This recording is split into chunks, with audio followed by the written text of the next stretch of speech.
Isn't really Context and Clarity Live. This is an encore presentation of Context and Clarity Live because right now this is the Thursday that falls between Christmas and New Year. So we're on our annual Context and Clarity holiday break.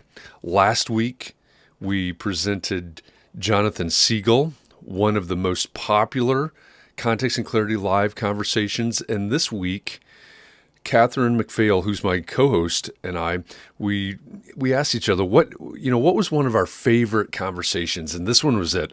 This is absolutely one of our favorites. This is when we got to talk with Jesse Cole, who is the owner of Fans First Entertainment, maybe more recognizably, the owner of the Savannah Bananas. They've been making a huge splash across HBO and ESPN and TikTok, Instagram.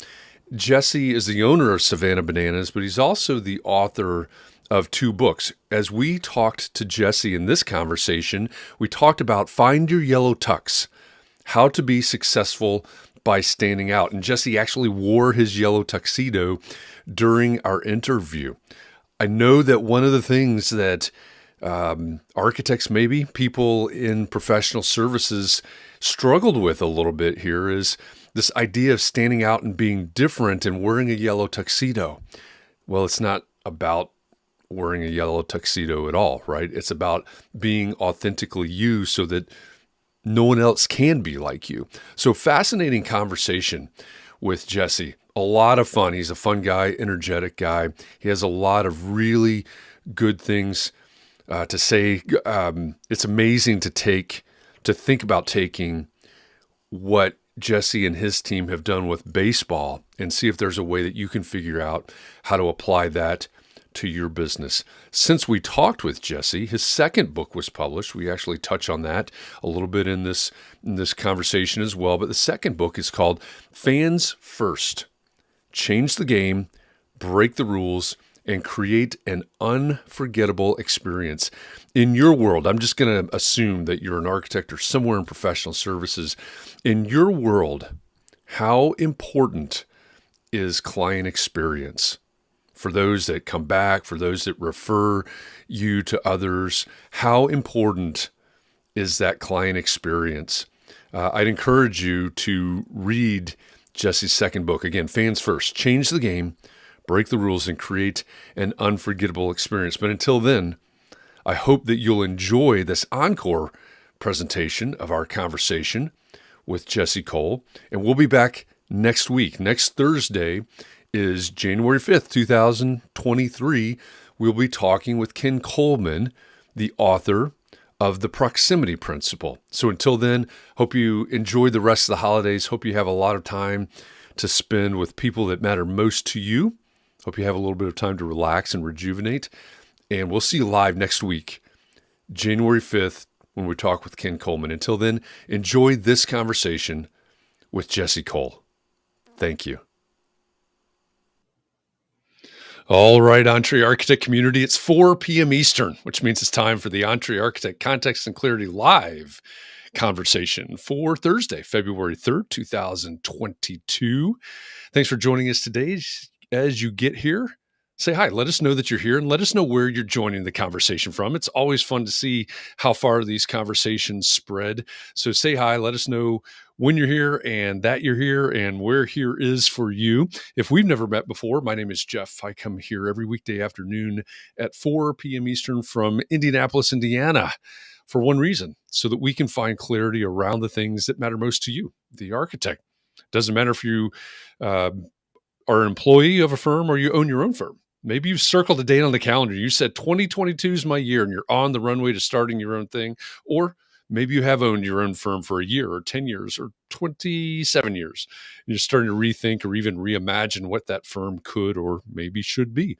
All of the topics that we cover, one topic every day, they all fall under the broad umbrella of the business of architecture, and they're all the need to know topics for the success of small firm architects just like you. So thanks for joining us today. Great to see everybody here. We were worried. We were a little bit late getting started because we were worried about the connection to Facebook, but I see a lot of friends from Facebook joining us already. And what is super interesting about that is the first person on my screen, which means the winner of the John Kenny Memorial Crocheted Bathtub Award is Christian. Number 2 in is Margarita. We have the brother-sister team, number 1 and 2, into the room today. Great to have both of you and everybody else joining us today. If you happen to show up, if you're joining us from Facebook, number 1, you're coming from the Entree Architect Community Facebook group, which is a private group, which means that we have to follow some rules according to Facebook.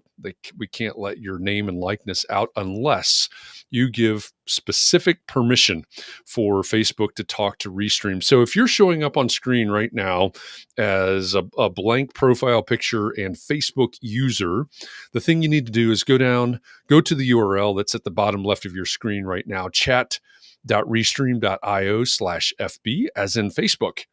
Believe it or not. A couple of clicks later, you will give Facebook permission to talk to Restream.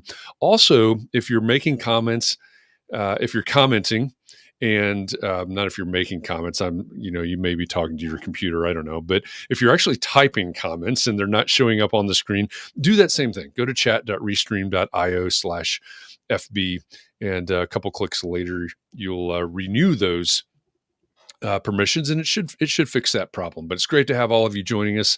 I see several from Facebook. I also see Kurt over on Twitch. I see Luciana joining us from Massachusetts over on YouTube. Scott Thrift is he says high clouds in San Francisco. I thought he was high and in the clouds in San Francisco, but I misread that. Scott's joining us from the LinkedIn channel. Haven't seen anybody yet, I don't think, on the Twitter side of things, but it's great to see all of you joining us from all over the intranet, as they say. Great to have all of you here. So thanks for joining us today. We're going to jump right into this because Katharine is like just bursting at the seams. She's just ready. She is ready to go. She's been looking forward to this, as we both have actually for a long time. This is, I'm going to put this in our bucket list. The guest that we have today, it dawned on me as our countdown was going. I always make this big surprise introduction, and our guest is this person, and all of this, and right there on the screen it tells you exactly who the guest is. So I guess the surprise is always ruined before I even start talking. You just noticed that? It just dawned on me. So Okay. So there's that. Well, maybe we should think about our customer experience. Maybe we should. With the show. Maybe we should map that out. Yeah. All right. With that, let me introduce our guest, who is in the green room, by the way, right now. Usually we provide green M&Ms to our guests in the green room. Today, that's completely inappropriate. Today, we have yellow M&Ms in the green room. And our guest is back there waiting for us to get this started. So let me introduce him. Our guest today is an entertainer and an entrepreneur. He's a keynote speaker that's the exact opposite of normal. He's a purpose-driven change maker. He's a trend bucker and a trend setter. He owns the Savannah Bananas baseball team, and he's the author of Find Your Yellow Tux, How to Be Successful by Standing Out. Jesse Cole, welcome to Context and Clarity Live. Thanks for joining us today. I'm excited to be with you guys. And actually, the green M&Ms are okay because, I'm not quite ripe. So I think it works. We'll go with that today. I'm a dad now. So I can throw out dad jokes. So hopefully that works. Yeah, it worked. Yeah, absolutely. Dad jokes are completely appropriate for this setting and for this crowd. So I love that. They're the not quite ripe banana, but they're not banana flavored, are they? No. Green or yellow. Okay. No, but they don't have any flavor, actually. They're different colors. That's my M&M flavor. Yeah, they don't. Okay, fair enough. Well, so for those of you out there, you know the title of Jesse's book now, Find Your Yellow Tux. You can probably figure out why the title is what it is. I think maybe the question I want to ask is, Jesse, are you having fun? I'm fortunate now that I am doing something with the Savannah Bananas that I get to have fun every single day. But 6 years ago, when I got the phone call that we'd overdrafted our account and we were completely out of money, that wasn't as fun. So I'm glad things have really turned for the better over the last 6 years. Yeah, that is a nice turn. And I think, so I imagine our conversation today will be a lot about fun and be a lot about thinking differently. But I think we also have to be real in this conversation that business is not always fun, right? It can be a drag and things like that. But I love the way that you approach everything. Starting with a yellow tuxedo, and thinking differently and all of those, but all of those things. But why?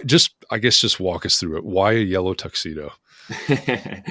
Well, I didn't start in a yellow tuxedo. 15 years ago, when I started the industry as a GM of a baseball team, one of the worst performing teams in the country with $268 in the bank account, I was not wearing a yellow tuxedo. But because I realized that we had to do things differently, I read every book on P.T. Barnum and Walt Disney. Here in my office, I got custom posters of all them. I actually have a P.T. Barnum signature. I got baseball cards. They have inspired me so much to think differently. And we believe so much with what we do. Whatever's normal, do the exact opposite. And that normal gets normal results. Normal is actually a 4-letter word in our organization because, when we were being normal back 6 years ago, we were broke. We were almost out of business. We'd only sold 2 tickets. And so we run from normal. And I don't think anyone today gets excited about normal. So we've built that into our DNA and how we've created a fans first experience. And, I've had a lot of success, fortunately. So, I think I love everything about this. But I also know that many in our audience, the majority of our audience right now are probably architects. Although when we simulcast this out, as we say, across 5 channels today, we may have others that are not architects, but they're probably in some sort of professional or creative services. Mm-hmm. And they may have trouble relating to this idea. Okay, here's a guy. He's an entertainer. He's wearing a yellow tuxedo. He promotes and owns a baseball team. How do we apply this in a quote unquote professional setting? Does that make sense? 100%. And I get that question asked a lot, and I'm used to it at this point. I mean, I've been fortunate. I never imagined, 6, 7, 10 years ago that I'd be speaking in front of billion-dollar companies and thousands of people, and then none of them are in the entertainment business. I don't speak in front of any sports teams, entertainment business. I only speak in front of other groups, and I think the greatest leaders, greatest organizations learn from outside the industry. So, how does it fit? And yes, the yellow tux obviously is over the top. It's crazy. It's different. It's wild. It fits me. It's who I am. I've amplified it. I think all of us have something that makes us stand out. It's what makes us different. And this is my uniform. When I put it on, it's showtime. And I want to give our entire team permission to have fun. If the owner is wearing this and throwing out Dolce & Banana underwear, literally in the crowd during games, then it gives our teams permission to have fun. And that's why, we have the Banana Nanas senior citizen dance team that dances to Justin Timberlake, and our breakdancing coaches, and our Mananas, our dad bod cheerleading squad, and our Princess Potassia and Split, and you name it, we have it perform in our games. But how does it all fit to you guys? And I think the name of the game is this draws attention first. But the name of the game for us is creating fans. And the name of our company is Fans First Entertainment. Our mission is fans first, entertain always. Every decision we make, we ask ourselves, is it fans first? I believe the future of business is not based on how many clients you have, not based on how many customers you have. It's based on how many fans you have. It's everything. So, in my new upcoming book, Fans First, I share the 5 E's to create raving fans. And I think that fits with any organization, as I've seen it work with numerous other organizations. But it's how we're a little small team out of Savannah, Georgia, and now from only selling 2 tickets, have sold out every single game. Our wait list just passed 13,000 for tickets. And now we're taking the show all over the world. And I've been told by my team, every day we sold out Daytona Monday morning. We sold out Montgomery Tuesday. We sold out Columbus. We're about to sell out West Palm.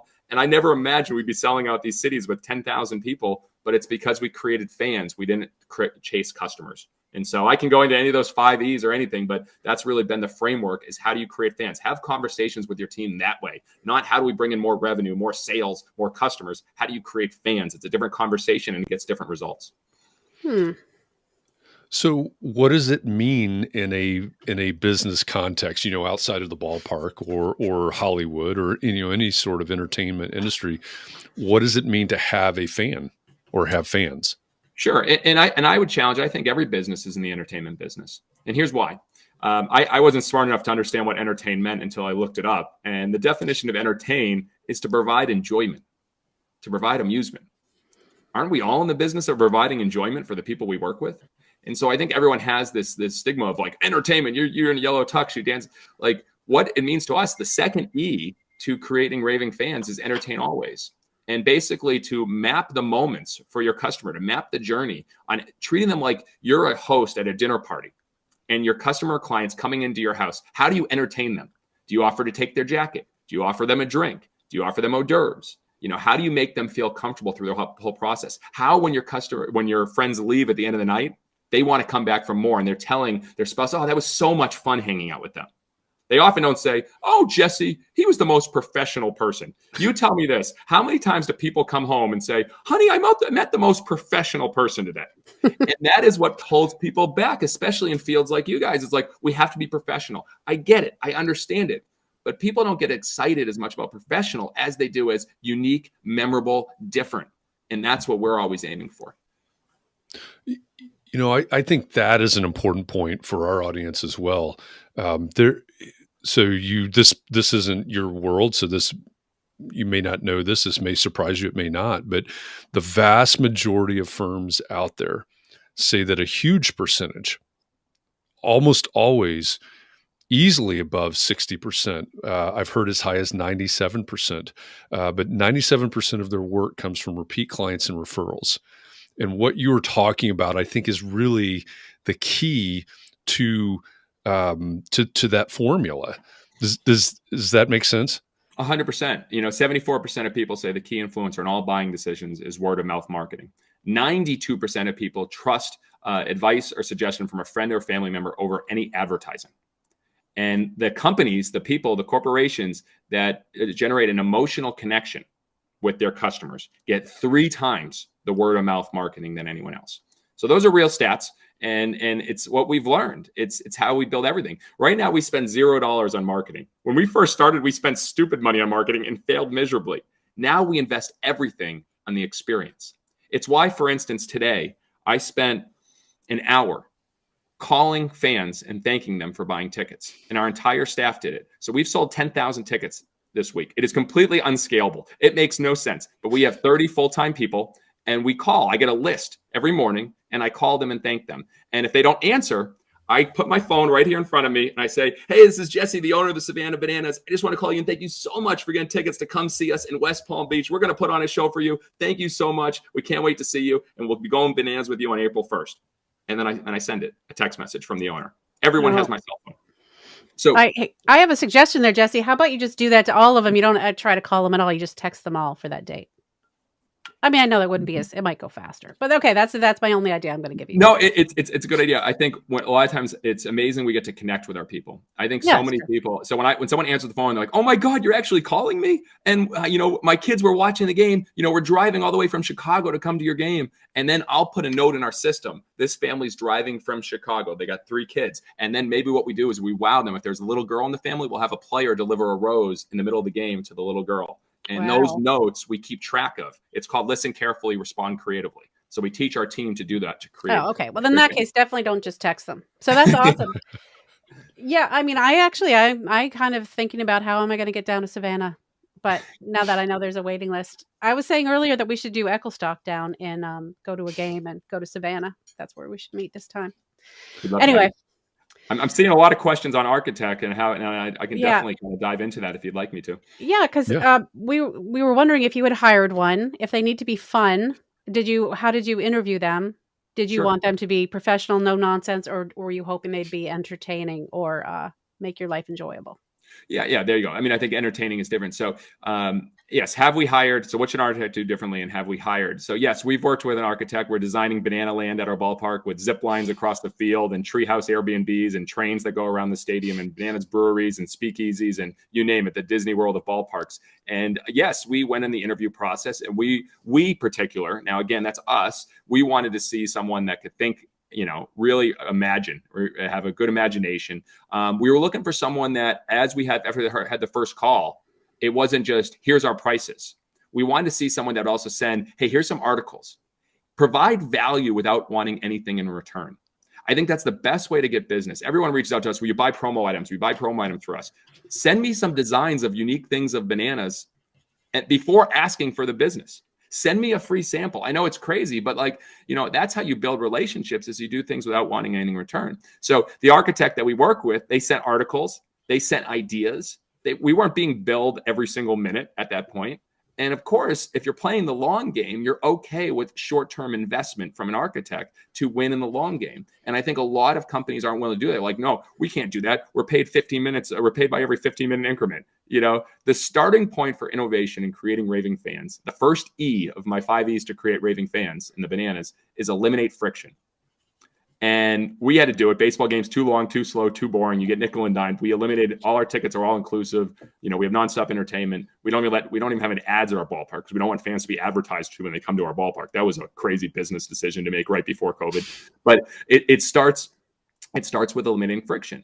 I mean, you mentioned earlier today you bought merchandise from us. You didn't pay any shipping. I know. I thought this is so easy. I don't pay any shipping on this soda, which essentially I'm buying soda from you, but I thought it's free. I'll free shipping. I'll buy it. Ship. I mean, and then also wait till you get the package. It's not going to be your normal package. I can't wait. I can't wait. It's a $12 cost before you buy anything. Right. Before even the soda's in. Not only the free shipping, but we have a custom yellow box, delivered a fresh stamp. We have yellow tissue paper, a free koozie, a free decal, and then you will get a thank you call tomorrow when it's being shipped off to you. So I'm sorry I'm giving that all away. Yeah, but I'm excited. But that's kind of the process. So from an architect standpoint, when you're trying to get business, you're trying to create fans, how can you give without wanting in return? How can you share some of the things that it's different? I think every architect, every business, they want to be a little bit better, a little bit faster, maybe a little bit cheaper, maybe a little bit more expensive. It's We ask, what makes you different? How can you be the only? And if you go to your About Us page and you look at every architect's About Us page, I bet most of them are pretty similar. We did that too. When we first started as a baseball team, we had this grand vision. We're like, we're a baseball team. This is entertainment, But then I said, guys, let's put on our page everything that makes us different. And so we wrote down everything from we play games in kilts. We have the senior citizen dance team. We have grandma coaches. We have crazy player entrances where players introduce themselves coming up to bat. We have players that play in stilts. We mentioned everything that makes us different. Because then all of a sudden you start creating fans because you're like, wow, these guys aren't like everyone else. So maybe on your About Us page, you can start thinking, what are the things that you're doing different? And then people want to buy from you as opposed to you having to sell people on what you do, which is often similar to a lot of architects. I love the way you're turning it around there. You've talked about two of the E's so far. So can we just go through the 5 E's at this point? Sure. So again, the first step, the first E is eliminate friction. And Walt Disney did this better than anyone else, and so do we. He used to go undercover. He had an apartment on the fire station at Disneyland, and he would go undercover walking the park every day. He would get in line with the guests. He would go on rides, and he said this. He said, whenever I go on a ride, I'm always asking what's wrong with this thing and how can it be improved? So we took this straight out of Walt's book. Every night, one of our staff members goes undercover. We park with the fans. We walk in with the fans. We sit with the fans. We eat with the fans. And at the end of the night, when we talk not only about fans' first moments that we created, we also talk about what were all the friction points. So first, I challenge you, if you were to go through your experience right now, you fill out a contact form on your website, you call, you get the voicemail. What happens? Is your voicemail like everyone else? Please listen closely as our menu options have changed. Is your hold music like everyone else? We've changed everything. Our voicemail is, Savannah, na. You've reached the Savannah Bananas, na. Please leave your message. Even our hold music is ring, banana phone. And every 2 weeks, someone calls us and asks us to be put on hold. It's the weirdest thing in the world. All right. But, go through your experience. How easy is it to do business with you? If you call, how quickly do you get a call back? Is it just a regular email back, or do you actually hear from a person? We're so used to texting and emails. I know it's different, but standing out now is actually talking to a human. It's actually sending a handwritten letter. It's sending a video. That's a different way you can look at it, going the opposite of friction. So I went a lot into that one because I think there's a lot of parts that an architect could go into. Entertain always. Map the experience. So that first impression. When someone buys from us, you got a video, you bought a merchandise, and we send videos. And when you buy tickets, we get a whole video saying like we're celebrating. We're literally celebrating. When you buy from us like a big group outing, you get an invoice, and it says, "Congrats! Today is your day. Today is the day you get to pay."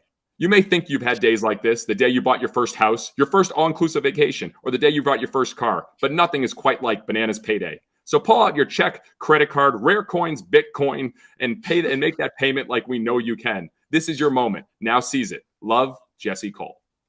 That's our invoice because, we think an invoice is a friction point, and every pay point is a pain point. How do you make your terms and conditions, your contracts, your invoices? How do you make them a little bit different than everyone else and don't follow the same form? That's a way to create a fan, because customers aren't expected to love you on the invoices, their terms and conditions, or your contracts. Maybe that's a way to make it a little different. Say, oh my God.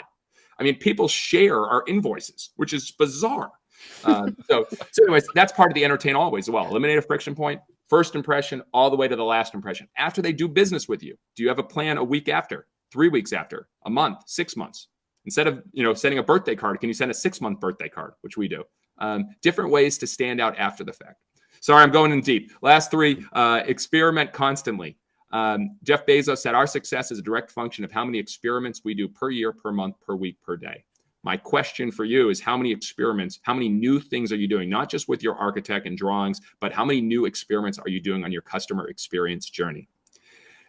People need new as a way of life. So we're constantly trying. That's why we invented Banana Ball, the rules behind me, a 2-hour timed game where fans can catch a foul ball for an out. That's what we're playing around the country. That was because we're experimenting to create a better experience. And the last 2 quickly, engage deeply. Do for one what you wish you could do for many, said by Andy Stanley. And this is what I said earlier, listen carefully, respond creatively. We pay attention. If what our fans say they're having a baby, we will mail them a onesie for their baby, a Bananas onesie. When we found out people were getting engaged and coming to our ballpark, we searched the whole ballpark to find them. And as soon as we found them, we delivered them roses and had a huge announcement in front of the whole crowd for them. We teach that into our team to listen carefully, respond creatively, create those experiences. As an architect, you know what matters to your clients as well as anybody. They're trying to build this, they're trying to do this. Like, you know what they love. So how do you maybe find a moment there to give them something or create something magical? And then the final E is empower action. And that is how you empower your team. And my dad, when I was a kid playing baseball, my dad said, just swing hard in case you hit it. And great advice. And I used to swing hard all the time. I swung and miss a lot, but I was empowered to come up and come to bat and swing. And I think the key is you as the leader, you as the owner, you as the president, you have to empower your team to try new things and be okay with things not going well. The Amazon Fire Phone was a $200 million loss for Amazon. However, the technology helped build Alexa and the Amazon Echo. 100% worth it. You learn by doing. And so what we do is we empower our team to say, what can you do to create these fans first moments every night? What's something new that we can do at our games to create a fans first moment? So that was as fast as I could go through the 5 E's, but hopefully some of those apply. That was very good. That was just the speed I like people to speak. Katharine wants everybody to speak at 2 times normal speed. But I think a lot of that, if not all of that, is applicable in the arena of architecture. One thing I want to ask is, you talk about in your current book, in your first book, about considering what business you're really in, right? And you realized you weren't in the business of baseball, quote unquote. A lot of architects are listening right now going, oh, wait a minute. What's he talking about? What business are we in? We're in the business of architecture. But what do you mean when you say figure out what business you're really in? Thanks. And that's a tough question. It took me a while to realize it, when I realized that, hey, we're in the baseball business, but we're never going to be the best of the baseball business. And people aren't coming to our games for baseball. And if you really ask that question, why do people choose to work with you? And then answer it, then ask again, why? Ask why 3 times. And then you're going to realize that it's something much more powerful, much deeper than just getting something built. It's what that will provide. And it's why that matters to that person, that family, that business. And if you realize that, you understand that, then you can speak to them in a different language that will create fans, because they'll you're not just talking to them, hey, I'm going to build this, I'm going to put this here, I'm going to do this, I'm going to create this. And I think that's what's happened with our architect that's creating our ballpark. They understand the language of what we're trying to do with our fans, and they speak that with their designs. They speak that in the process, and it's made a huge impact. What does it take? What's the relationship between, or what's the necessary relationship between a business and a fan, right? The reason I'm asking that is I've been studying this. I'm going to call it a marketing tool called a challenge. There's a guy named Pedro Adeo that talks about these challenges. I've run several of them. I think it's a great tool.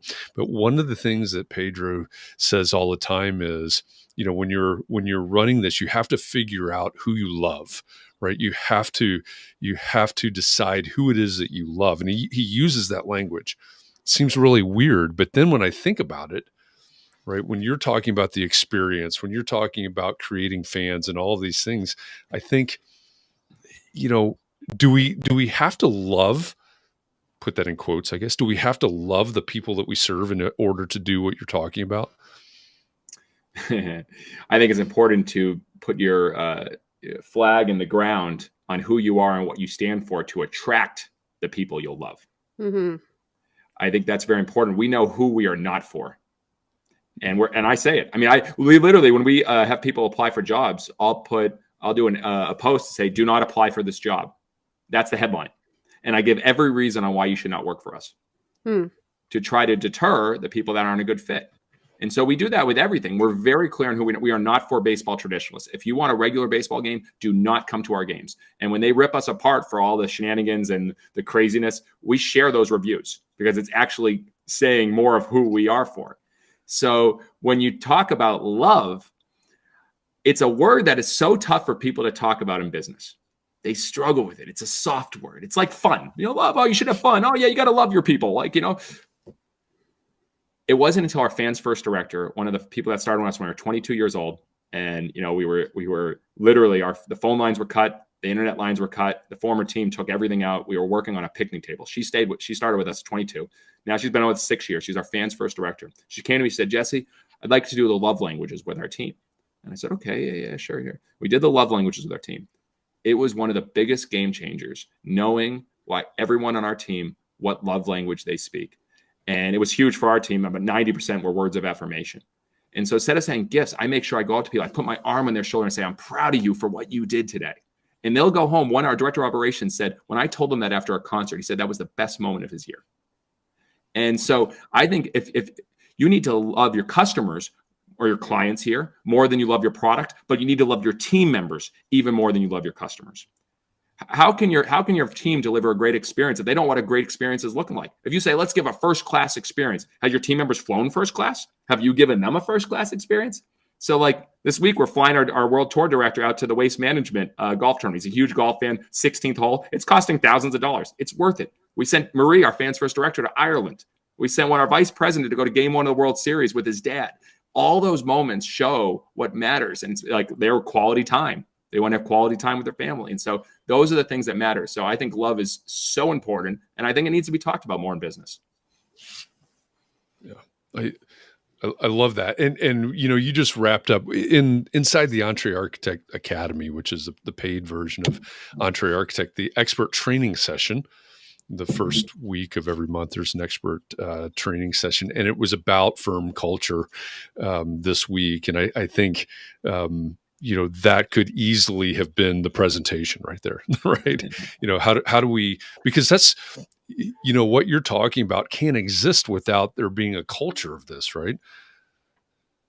100%. I mean, you have to create a culture of fans first. And we try to, if we want our people to deliver fans first moments, we got to deliver them to them. And so that's where my wife, 1% of our top line goes solely into surprise and delights for our people.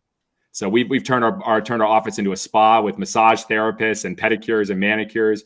We took our whole team out to the outlets with $500 to shop. I mean, we've during COVID, we went grocery shopping for all of them and dropped it off at their doors. So 1% of our budget goes to that. And so, and she has complete reign to do whatever she wants, which is pretty cool. That's very cool. One question that came up on Clubhouse this morning that I thought it was, this is kind of reverting back to where we were at an earlier point in the conversation, but it was about the yellow tux, right? And it's about being different. The title of your first book is Find Your Yellow Tux. How to be successful standing out. And there you go. Thank you for putting that there, the right Katharine. yellow tux question? There were a lot of them. Okay. Yeah, exactly. Is the yellow tux the conversation, or is the yellow tux the conversation starter? And there's some nuance to that, but I think it's a really great question. I've never been asked that question about the Yellow Tux. I usually get asked, how many do you own? 7. You know, do you really wear it all the time? Yes. Did you really propose to your wife in front of a sold out crowd in the Yellow Tux? Yes. I usually get those questions, but it's a great point. I never thought too deep into it, but I'll tell you this. I believe you can't get the hearts of your customers, your clients, your fans until you first get their eyes and their ears. And so attention beats marketing 1000% of the time.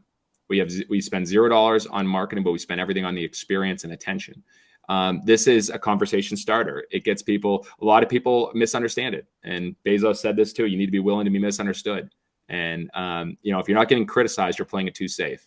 And I've been criticized for this. Oh, you're just all about yourself. No, I want to open up the conversation about why we need to have more fun and not take ourselves too seriously and be okay with standing out. It doesn't mean I'm all in myself. It means I'm all in what we're doing. I believe so much in what we do. And at the end of the night, when I see all of our fans and our players and our characters arms around each other singing Stand By Me an hour after the game's finished, I love that so much that I want to spread it and scream on top of the mountaintops. And if this helps get a conversation and identify, oh, it's the crazy guy in the yellow tuxedo, I don't care if they know my name. If they know what I'm about and I want fun and bring people together and I bring energy and bring the fun, 1000%, I'll start that conversation every day. Well, and you mentioned yesterday that, the yellow tux is you and these things that you're talking about amplify your personality. So what you're talking about in terms of standing out, whether it's a yellow tux or, some other part of the experience or whatever, I don't think you're talking about something that is manufactured or contrived or inauthentic or whatever descriptor you want to use. That's not what you're talking about, is it? 100%. I mean, this is me. I mean, if anybody knows me, they don't know when I'm wearing it, when I'm not wearing it. It's the same person. And right now with you guys or whether I'm, with my friends, I still try to bring this energy because that's what I love. I get fired up about what I get to do every day. And so, yeah, I mean, I remember some people have come to our games wearing it and it seems a little forced to like wear a banana costume, do all your things. But yeah, it doesn't seem as real. I mean, obviously I'm flattered, but I think find your own, it's not, wear a yellow tux, it's find your yellow tux. What's the one thing that makes you stand out? And how do you amplify it? And it's often hidden behind what we're afraid of what people will think. And testing something, trying new something, we're afraid of it. We have fear of it. And you know what? The people that talk and say something, they're probably not going to be your fans or anyways, and they probably don't matter. I've been criticized a ton, but I've built a tribe of people who fortunately love what we do. And I speak to them.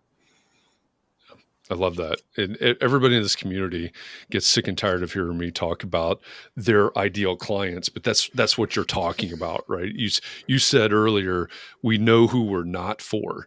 And that's the flip side, right? That's the antithesis of who is your ideal client.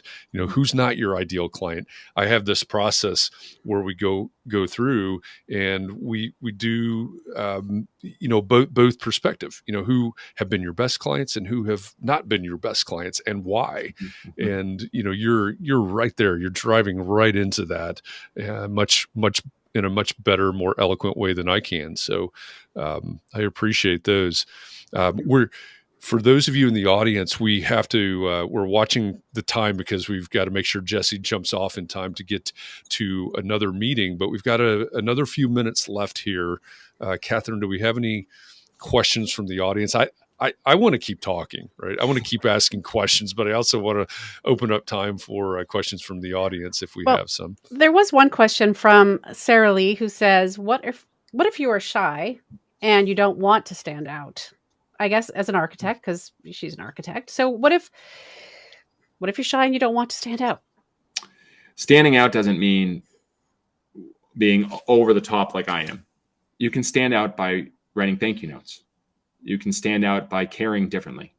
You can stand out by listening carefully, responding creatively. In 2016, I started the thank you experiment. And I told myself I was going to write one thank you letter a day for the year. I bought 400 custom yellow thank you letters, and I started writing to teachers, former teachers, coaches, entrepreneurs, authors, anyone who's inspired me. It changed my life. Today, I've written thousands. I continue to write every day.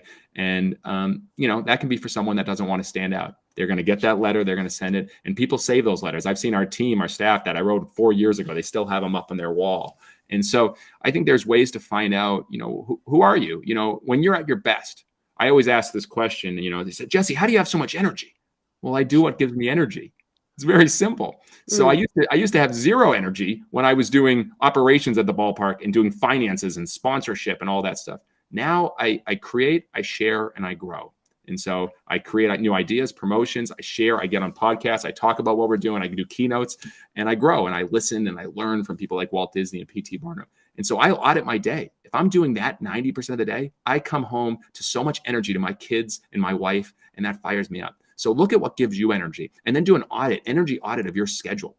That's the bonus E that everybody needs in their life, is that energy. And so that's how, if you're shy, then find out what is that you love and put the gas on that, amplify that, and you actually will stand out just in a way you are more comfortable with. I love that. I mean, I hope everybody heard that. Pay attention and do what gives you energy. That could possibly be the mic drop moment right there. Okay. Very importantly, Christian wants to know, what color are your pajamas? That's a little personal, but I guess that's we want to know. I keep it simple. I vary it. I'll just leave it at that. But as far as banana pajamas, 100%. We're actually working on getting banana rompers for the guys to play in, to have a game of rompers. So we might do a shirts and skins game with bananas painted on their chest. But banana pajamas is definitely in the mix for maybe a midnight game in the future. So good. Well, I don't know if you can copyright that, but I appreciate the idea. Well, I love that idea. Yep. That's a good one. I know there's a question from Clubhouse this morning. John Jones asked, where do you find your aha moments? How do you get to that point, right? You have all these moments and you're trying different things. Where do you find your aha moments? It's a muscle. So I've been writing down 10 ideas every single day for 4 years now. And which, if you add that up, that's about 4,000 terrible ideas that I've come up with, and then a few good ones. All right. So there's a lot more than that. But the reality is, if you want to be in good shape, you work out every day. If you want to, you eat healthy, and you eat healthy every day. For me, I work my idea muscle every day. The first thing I do when I wake up in the morning is I don't look at news. I don't go on Facebook. I don't go on social media. I don't go on email. I start with ideas. You don't do Wordle? What's that? You do Wordle the moment you wake up? That's what I do. No, I do not. No. Your input affects your output. So I get inspired by learning from outside the industry. I watch documentaries on people that are successful and doing things differently, from WWE to Disney I watch all that stuff. And then I have an idea session every morning with myself, and I share that with my team. I don't get my ideas at work. I get my ideas in the morning when I'm just able to think and not distracted. If you want to have aha moments, you got to get away from the distractions and the dinging that hit us every single day. So that's where they come from me. Yeah, I love that. That's awesome. That is. And we're right up to it. Jesse has to jump off for another call. So we're going to wrap it up here so we don't make him late. Or we're going to wrap it up with Jesse right now so we don't make him late. But the rest of you can stick around and we'll wrap it up with our audience here in a few minutes. But Jesse, thank you very much for joining us. Like I said in the intro, Catherine and I have both been just busting, waiting for this conversation. And we thank you. Thanks for your book. I'm looking forward to the next book. It's out May 17th. Yep. We'll update everybody on that as the date gets closer. But thanks for this conversation and all of the inspiration that comes with it. Thanks, guys. It was a pleasure being with you. A lot of fun, and love how you guys are thinking differently and have the courage enough to invite a guy with a crazy yellow tuxedo to speak with you today. So thank you, guys. Thank you so much. Thanks, Jesse. Well, all right. Well, that was fun. I've got to say. Yeah, that went by fast at 45 minutes. Yeah, it did. This is another one of those. I say this. Most of you probably don't hear this because I think it happens backstage a lot. This is another one of those conversations that I would have been really happy to have 2 or 3 hours, to continue that. But I know. When he first came on, he said it was like he'd done 4 or 5 podcasts today already. Yeah. So. That's the life of an entertainer, I suppose. I suppose it is. Mark says Jesse needed to split. That is a good one. That's a good one. That was fun. Yeah. So I want to know from everybody in the audience right now, just take 15 seconds and put in the comments section right now from wherever you are, on LinkedIn, on YouTube, on Twitter, Twitch, Facebook, wherever you are. What was your one biggest takeaway from this conversation? Just type that in the comments right now, and let's see what everybody has to say. Chris says you'll just have to invite him back when his new book comes out. Absolutely. Because I'm actually a little bit more intrigued by his new book than his first book. You know what's interesting about that, though, is like Pat Flynn has the same exact book, the Superfans book. Yeah. And for those of you out there that have not listened to the conversation yet, Jesse was on Pat Flynn's podcast. I forget how long ago, maybe a year ago. I don't know if that's accurate, but you should listen to that conversation. That's a really good conversation. Let's see. Deb says, hi, Deb Schmucker from Indianapolis. Deb says, do what gives you energy. John says, listen carefully and respond creatively. Liz says, be sincere. Chris says, writing 10 ideas a day. All of those are great takeaways. Let's see. What else? Don't be afraid. Yeah, don't be afraid. I think that's. I've been thinking about that a lot this week, because we've been. I think we've had a great group of topics this week. I think we've had great conversations in Clubhouse, and again, thank you to all of you that have hosted Clubhouse conversations this week. We talked about what your uniform is. Jesse mentioned that, right? When he puts on the yellow tux, he's ready to go, right? That's kind of a mindset thing. It's a little bit metaphorical. We talked about unforgettable client experiences. We talked about doing the unexpected. I know those are challenging. Those have been challenging topics for a lot of people. And I think that does come from a little bit from fear. I think that's one of the places it comes from. What if somebody looks at me wearing whatever it is, a yellow tux or doing this? A green shirt. Doesn't even have to be that crazy for us. Exactly. Exactly. Yeah. Well, I, for one, am very happy that I got to meet him. When I first heard him talk on the business of architecture years ago, I thought, I need to meet this person. And I just did. Yeah.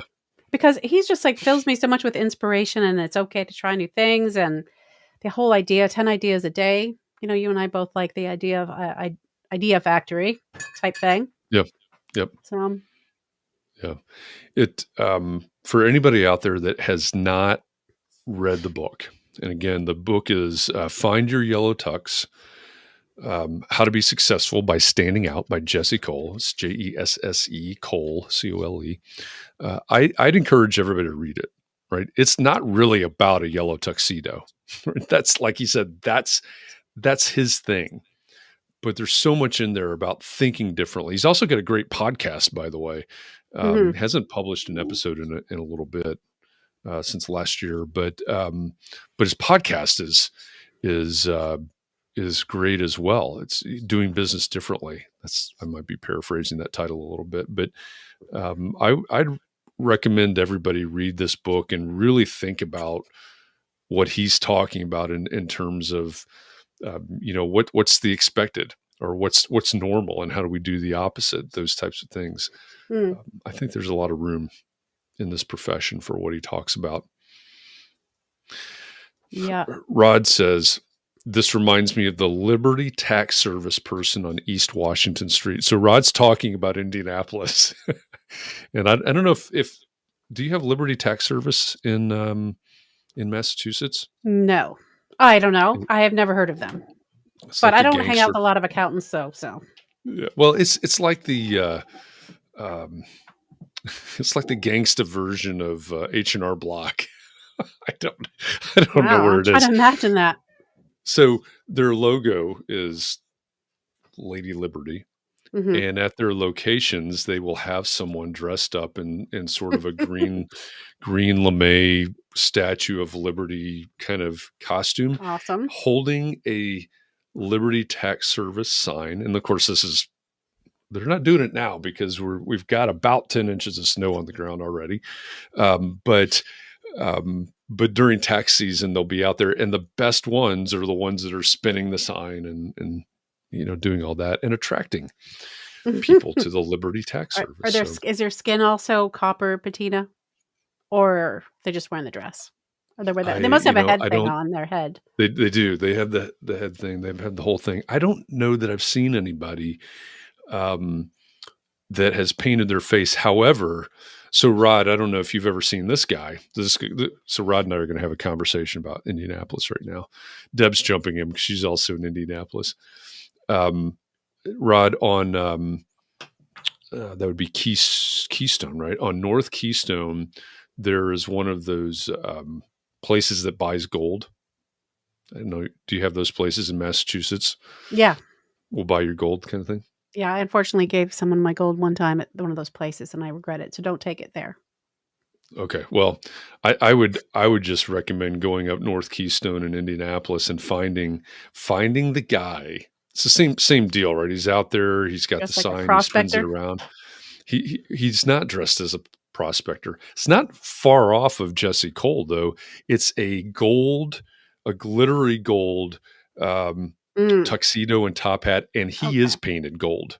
That makes a little more So- sense. Actually, that's more attractive to gold. Yeah, he's gold all the way. So Rod, next time you're in town, Wow. let me know. I'll take you by there. See Really if he's go out. all out there in Indianapolis. What else are we going to do?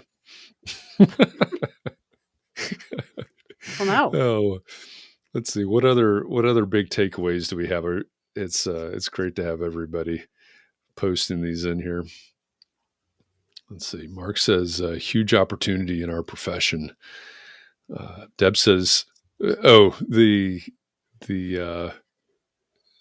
was out there in the bitter cold last week. I think that's the gold guy that she's talking about. Let's see what. I'm scrolling back. Go ahead. One thing he talked about was that we as architects get to know these people kind of on an intimate level, so we know what they love, and how can we? I don't want to say capitalize on that, but how can we connect to people in a way that would be meaningful to them because we know them well enough to know what they like? That's a hard one for me. I'm not very good at gifts and that sort of thing. Yeah, and that's come up a few times this week, right? Yeah. The idea of gifts. I'm not good at gifts, or I don't like gifts, whatever version. But I think also it's when you think about what they do with the Savannah Bananas, it's not always about gifts, right? He's working that into the experience. When he was describing, the family's driving down from Chicago and they've got 3 kids and they're putting those notes, in their system, whatever that means, in their CRM or whatever they're using, or so-and-so they're getting engaged or whatever it is. Part of the experience, and I was just having a meeting with a client that I'm working with right now, having had a meeting this morning, and we weren't talking about this in the same way, but it's really what we were talking about is how can we know our clients, these people that we work with so well, that we can bring up the family dog, or we know exactly how they communicate. They prefer to communicate text or whatever. I think Chris says it right there. Knowing what people like doesn't have to be gifts. If they like going bowling, then have your design meetings at a bowling alley. I think that's a great example, right? So I don't think it has to be gifts, but how do we customize or personalize the experience? And I think it can be in really small ways. It could be, hey, I know what kind of cookies they like. Oh, so we're going to have, yeah. It's important to know It's that. always, the answer is always chocolate chip, but almost always, yeah. Oatmeal, Not chocolate almost. chip. Okay. I had some oatmeal just for the healthy aspect of it. Lowers your cholesterol. Yeah. Yep. Wendy says, plant your flag for the person you are. I think that's a really great one as well. Yep.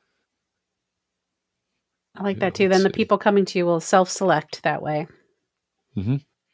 Yeah. And that's, any of you that have heard any of the stuff that I do, this is exactly right. He's got a different name for it, a different sort of version of it, but this is your ideal client, Are you doing things specifically for your ideal client, or are you trying to do things for everybody? Right. Because you can't be everything to everybody. No. Right? If you try to be everything to everybody, you'll be nothing for anyone. So, I like the way Wendy put it there too. Plant your flag, right, for those, for who you are and who those people are. Great points. Well, if you do that, then you'll be doing what gives you energy all day, which is what he's, if you enjoy the people you're working for and with. Yeah, I think if I've learned one thing in the past couple of years about my own work, it's exactly that. I've spent a lot of time in my career. Some of you have heard me talk about this before. I woke up one morning and said, when did I decide to build a social media consultancy? I never did. I never decided to do that. I just kept saying yes because clients asked, and I kept saying yes. And that wasn't what I wanted to do. I was serving those clients, in a way that they were asking for, but it wasn't giving me energy at all. Yeah. And so then I had to figure out how to pivot away from that, and so on and so forth. And that's, the way I'm trying to work is exactly like what he says. What actually gives me energy, which means I'm going to be better at it. I'm going to perform better for my clients. They're going to have a more enjoyable experience working with me because I'm having a better time doing it. I'm going to produce better work. It's going to be better outcome for them and all of those things. I think that's probably my big takeaway from this conversation is the focus on what gives you energy. Mm-hmm. John says he's inspired today to go ahead and put some inspirational quotes around his office. That's great too. Yeah. So we have our book club. We do. We have our book club. Yep. We read books so you don't have to.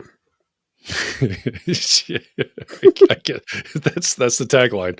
Yeah. We read books so you don't have to. And many of you probably get tired of me recommending books. Get this book, get Jesse's book, Find Your Yellow Tux. And at the end of every chapter, there are two things that happen. Yeah. Yeah. One thing is the yellow tuxometer. So there are some questions you score yourself, and then you go through, and at the end of the book, there's something related to the scores. And then he has book recommendations at the end of every. It's the what is it? The yellow tuxedo bookshelf or something like that. Something like that. Yeah. Yeah, and it is a lot. Is a lot of books, but he has his team read these books as well. So that's why you have Blinkist. Not. Yeah. I was thinking that. Oh, good thing I got that app Jeff recommended. Yeah. Get that Blinkist app, so I don't have to read books. Yeah, but well, if you have a list of 25 books to read, that's one way to do it. Yeah, I didn't count as I went through the book, but there are lots. Maybe more than that. There's probably more than 25. Yeah, that's a lot of books, but there are a lot of fantastic books on that list. So that's another reason to pick this up. Pick up Find Your Yellow Tux. Also, by the way, there's going to be an audio version out in May, I think. Yeah, I think that's what I don't know. Maybe would we ever do this book for book club? Would we ever do this book for book club? It's already been suggested. I think it's a definite possibility. What's everybody think? Would you like to have this book as one of the books for the book club? Put that in the comments section right now. Yes or no? Yellow Tux for the book club. I'd love to know that. And again, if you're not familiar with what we're talking about, this year we started the Context and Clarity Book Club. And all that means is that we name a book at the beginning of the month, and you spend the month reading it. And then the last Friday of the month, so for February, it's February 25th, just like this, in a simulcast version, we have the Context and Clarity Book Club discussion. Last month we did Atomic Habits by James Clear. This month we have Never Split the Difference by Chris Voss. doesn't cost you anything, doesn't take anything to participate other than listening to find out what the book is, reading the book, and then showing up for the conversation. We'll have a handful of people on screen. We had, what do we have? 6 on screen, I think, last Friday. And, Is that including and us? then everybody else. Yeah. And then everybody else participating just like now through the comments from wherever, YouTube or Twitch or Twitter or LinkedIn or Facebook. So I think that's a nice addition. Liz was disappointed in the format of the book club. She wished it could be Zoom and have breakout rooms. Well, that could be another iteration of the book club down the road. Yeah. Yeah, we could have, if we had like 50 people participating, we could make 10 breakout rooms and people could just discuss it that way. Yeah, that would be something a little bit more formal, I suppose, than what we're doing right now.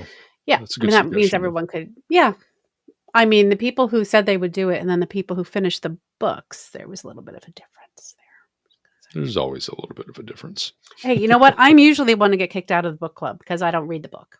Not for this, because somehow I'm reading the books.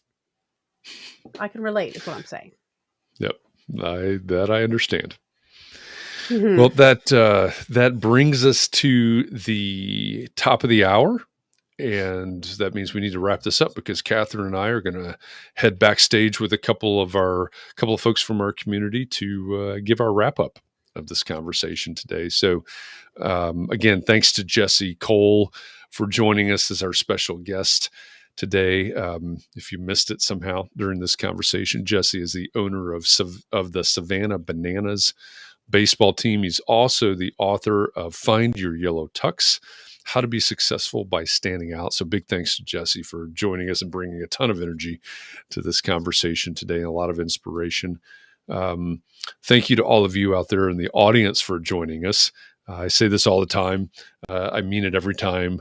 Thanks for making context and clarity a thing, because this is a big thrill for me to get to talk to Jesse Cole. So without you making context and clarity a thing, this conversation would have never happened. So thank you for that. Thank you for all your questions and your comments and participating in this conversation. Katharine, as always, thank you for co-hosting this with me. And to everybody out there, please be well, be safe, keep those around you safe and well, whether you're shoveling snow or whatever you're doing these days. Take care of yourselves. Find some way tonight, this afternoon, whatever time zone you're in, to breathe and relax and find a way to get rejuvenated, because we're going to do this all over again tomorrow. It's our every other week, whatever the correct term for that is, our mystery member spotlight tomorrow. So the guessing begins. I forgot about that.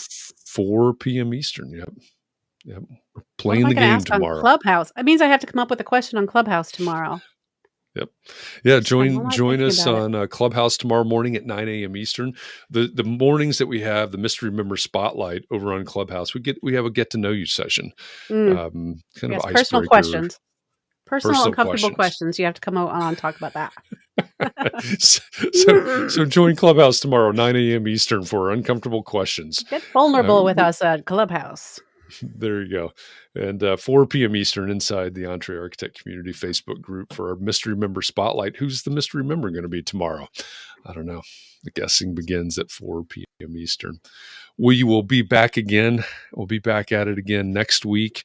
Our Context and Clarity Live guest next week will be Joanne Liu. Many of you know Joanne. She is part of the team over at Monograph. She has her own training on personal brand, building a personal brand. So we're going to talk to Joanne. Several of you reached out and said, hey, this thing that she's doing with personal branding really resonated with me. So I reached out to Joanne. We're going to have her on next Thursday, right here on Context and Clarity Live. So look for my post Saturday morning. As usual, I'm going to throw that out there. Here's a reminder. Joanne's going to be our guest. What do you want to talk about next week? So look for that post. Comment on that. Give me some ideas about what you want to talk about next week. And we'll do this all over again next week as we do every week. And that reminds me to look at one thing, because we are coming up on 450 of these conversations Wow. Monday. Just keep Monday, they actually. keep going along more and more and more all the time. They do, absolutely. Monday will be love our 450th Context and Clarity conversation. Which So means thank you to all of 500's you. coming up next. It's around the corner. I'll tell you what day it's April 18th. Should be our 500th conversation. So thank you. Thanks to all of you for almost 450 conversations at this point. I'm looking forward to the next 450. So with that, again, thanks everybody. Appreciate all of you, and hope I see you around somewhere sometime soon.